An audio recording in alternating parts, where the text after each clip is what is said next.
my investigations would go down the same road. I set out, friends, with a briefcase full of objections against Ron Wyatt and his work. I could have sat in an ivory tower, ad-libbing objections of other people, or I could put my money where my mouth was and go out myself. It would cost me everything I had, and prove the man wrong. I would lead my expeditions, and in 5 years I would lead or accompany 19 expeditions in the Middle East, and I would go down the same road of investigation that Ron Wyatt went down, quite independently. Now you'll notice, friends, that there are two mountains under Old Jerusalem, Mount Zion and Mount Moriah. And on the east of the old city wall is the Mount of Olives. Mount Moriah is that place mentioned in the book of Genesis with reference to the story of the patriarch Abraham, from whom are descended the Jews and the Arab. And Abraham was instructed to go to Mount Moriah and sacrifice his son, which was something he knew was not right to do. And yet, because he believed he should always obey his Lord, he went to the mountain. And Isaac said to his father, "Father, here's the wood, here's the fire, but where's the animal to sacrifice?" Well, Abraham made a statement to Isaac which would turn out to be very prophetic. He said, "The Lord will provide himself a lamb. In the mount of the Lord it shall be seen." Was this a cryptic prophecy that one day on this very mountain the Lord would provide himself as a sacrifice? When Abraham was about to lift that knife, the Lord stopped him and said, "Abraham, you have shown now that you would be faithful even to giving up your only son. Now, don't kill the lad. Here is a ram caught in the bushes." And that ram, that animal, became a symbol of the coming Messiah who would die. Could it be that the Messiah would die on that very same mountain? Now Jerusalem, the old city wall marked by this dark line, and Mount Moriah marked by the thicker line. You'll notice Mount Moriah is partly inside the old city and partly on the outside of the old city. On the western side of Jerusalem there was a very steep valley, likewise on the south and east, and this meant that any army coming to attack Jerusalem would find it difficult to attack from those three directions. But from the north it was comparatively easy to overrun the city. It was elevated, you see, by this mountain on the outside of the wall. So the early kings of Israel cut a dry moat on the outside of the wall, which effectively made it difficult for enemies to come across. This cut the mountain into two sections. Now Ron was walking north of the Damascus Gate in this area in front of Skull Hill, which was a part of old Mount Moriah when that incident occurred. In this picture we're looking from outside the city back toward the city. Here is the city wall. This white line indicates the extent of Mount Moriah, part of Mount Moriah being inside the city and part being outside, and there is the dry moat in front of the city wall. And Skull Hill is on this escarpment down here. Now, friends, if the Ark of the Covenant and the other temple vessels were going to be hidden, and if Jeremiah knew that the city was about to be destroyed by the soldiers of Babylon, it might not be very wise to hide the Ark of the Covenant inside the city. Outside the city was another wall, a temporary siege wall built by the soldiers of Babylon, constructed at a safe distance from the city to avoid any missiles that might be shot at them from within. And in between there was a no man's land. Now, it might not be easy to smuggle the ark out through the Babylonian siege wall, but it could perhaps make sense for it to be hidden somewhere inside the no man's land. And the experience Ron Wyatt had that day was well within the area of that former no man's land.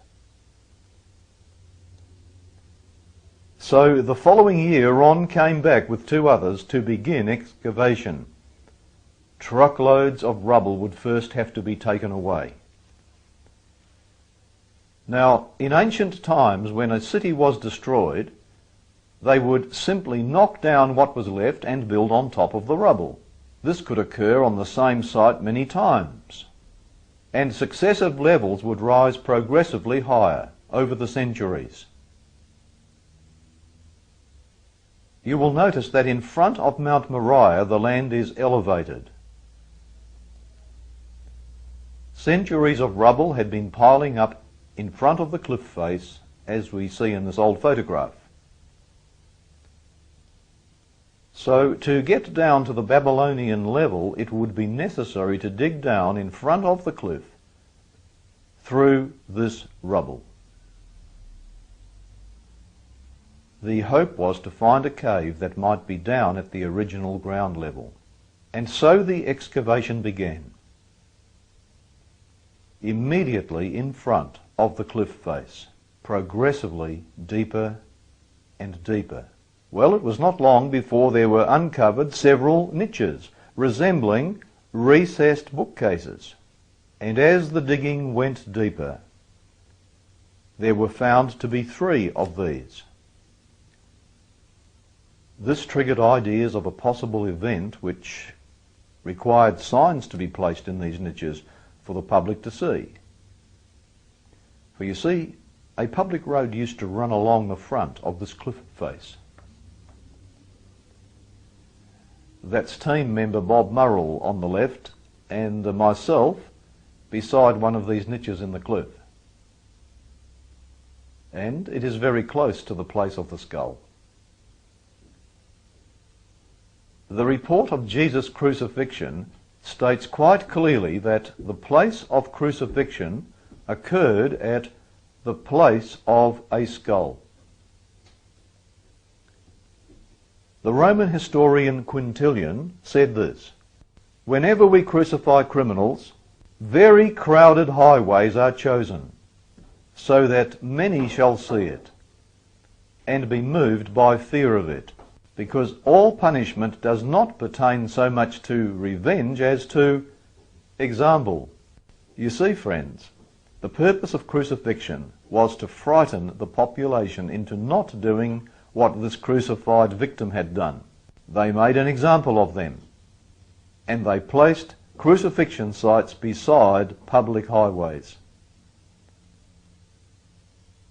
Now, it is commonly assumed, is it not, that Jesus Christ was crucified on top of a hill. However, in my research I went through the Gospels, but I did not find one statement in the Scriptures that Jesus Christ was crucified on top of a hill. Did you know that? Where then did we get this idea? Could it be that we have grown accustomed to the concept of the crucifixion taking place on top of a hill because our artists over the centuries have thus imagined it to be? And one artist, of course, follows another. But the Scripture says something different. It says, "They that passed by railed on him, wagging their heads." Now, friends, the road did not go up the cliff face and over the top. The road went around the front of the cliff face, around the bottom. And that would be much easier for people to pass by, of course. The people were passing by the crucifixion site. The crucifixion site was beside a public thoroughfare. That is, according to the Scriptures. Ron and the team decided to make these signs and place them up in the niches to see how well they could be read by people passing by. At the crucifixion of Jesus Christ, the accusation was placed in 3 languages. It was written in Greek: Jesus of Nazareth, King of the Jews. In Latin, Jesus of Nazareth, King of the Jews.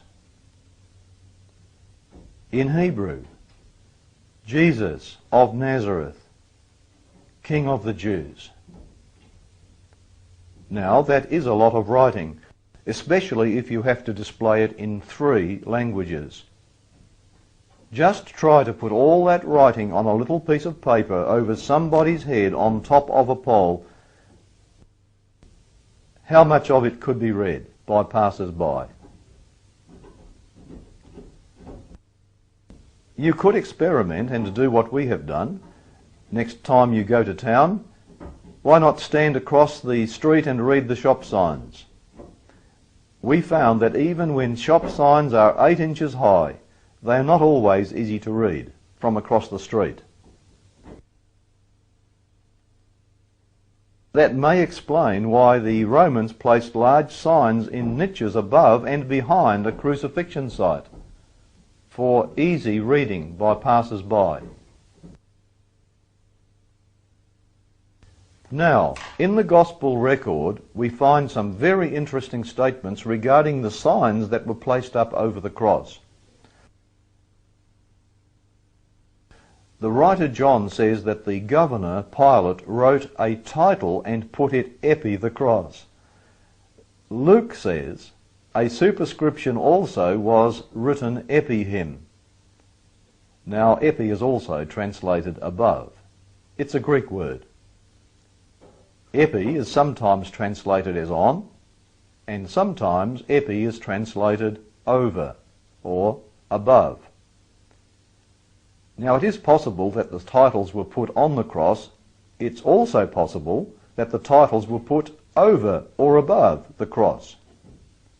Both options are correct translations of the word epi. However, notice what Luke says. A superscription was written epi him. Just try to make that word epi to read on. Notice, a superscription was written on Jesus. Now surely there was no superscription written physically on him. That's why the translators use the other meaning of epi, which is over. Now if epi could be rendered over in Luke, it could just as correctly be translated over in John. Now, what I'm saying, friends, is that the superscription may have been on the cross, but it would have to be very small, and it would be difficult to read.